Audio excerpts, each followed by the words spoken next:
नमस्कार, मैं आपके साथ विभा उपाध्याय। रूस यूक्रेन युद्ध के बीच जहां अमेरिका और चीन रणनीतिक रूप से सतर्क बने हुए, वहीं ब्रिटेन रूस को सीधी चुनौती देने की कोशिश कर रहा है। आखिर ऐसा क्यों है कि हाल के दिनों में ब्रिटेन ने यह दावा किया कि रूस के 2.5 लाख सैनिक इस युद्ध में मारे जा चुके हैं, जो द्वितीय विश्व युद्ध के बाद किसी भी युद्ध में, यूं कहें संघर्ष में, रूस की सबसे बड़ी क्षति के तौर पर माना जा रहा है।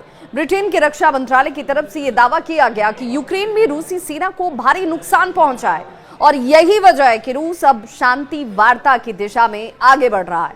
अमेरिकी राष्ट्रपति डोनाल्ड ट्रंप ने यूक्रेन को सुरक्षा देने के लिए एक अनोखा सुझाव भी दिया था।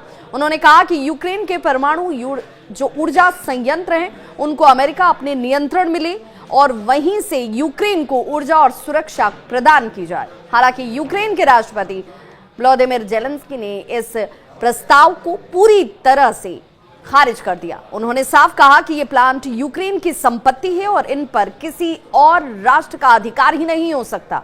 ज़ेलेंस्की ने कहा कि हम इस पर कोई चर्चा नहीं करने वाले।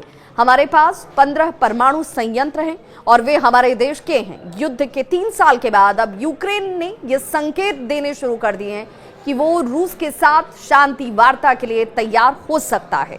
हालांकि यूक्रेन की शर्त है कि पहले रूस को कब्जा किए गए इलाकों को छोड़ना होगा।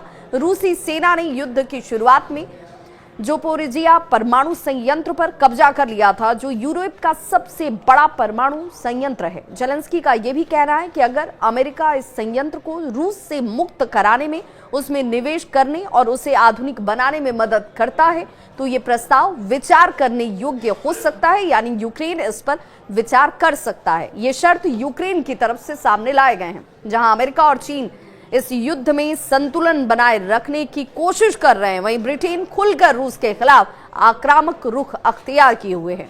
ब्रिटेन के रक्षा मंत्रालय की तरफ से यह भी दावा किया गया कि युद्ध के दौरान रूस के करीब 9 लाख सैनिक हताहत हुए हैं, जिनमें तकरीबन 2.5 लाख मारे गए हैं। ब्रिटेन के अनुसार यूक्रेनी सेना ने रूस को बड़ा और भारी नुकसान पहुंचाया है और इसी वजह से पुतिन जो हैं वो शांति वार्ता की ओर इस वक्त आगे बढ़ते हुए नजर आते हैं। हालांकि रूस ने ब्रिटेन के इन आंकड़ों को एक प्रोपोगेंडा बताया और इसे खारिज कर दिया। यूक्रेन युद्ध को लेकर जहां ब्रिटेन खुलकर बयानबाजी कर रहा है, वहीं चीन और अमेरिका इस पर एक तरीके से चुप्पी साधे हुए हैं। वेट एंड वॉच वाली स्थिति में वो नजर आते हैं। चीन ने खुद को मध्यस्थ के रूप में इससे पहले हालांकि कई बार सामने लाने की कोशिश भी की।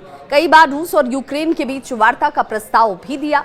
दूसरी तरफ अगर अमेरिका की बात करें तो ट्रंप के सुझाव के बावजूद युद्ध में सीधे हस्तक्षेप करने से वो बचता हुआ भी नजर आ रहा है। देखना होगा कि क्या इस नरम रवैये से ये युद्ध जो है वो शांत होता है, रुकता है, बंद होता है। ये इस वक्त सबकी निगाहों में बना हुआ है। इस खबर पर क्या है आपकी राय, बताइएगा जरूर। मैं आपके होस्ट और दोस्त विभा।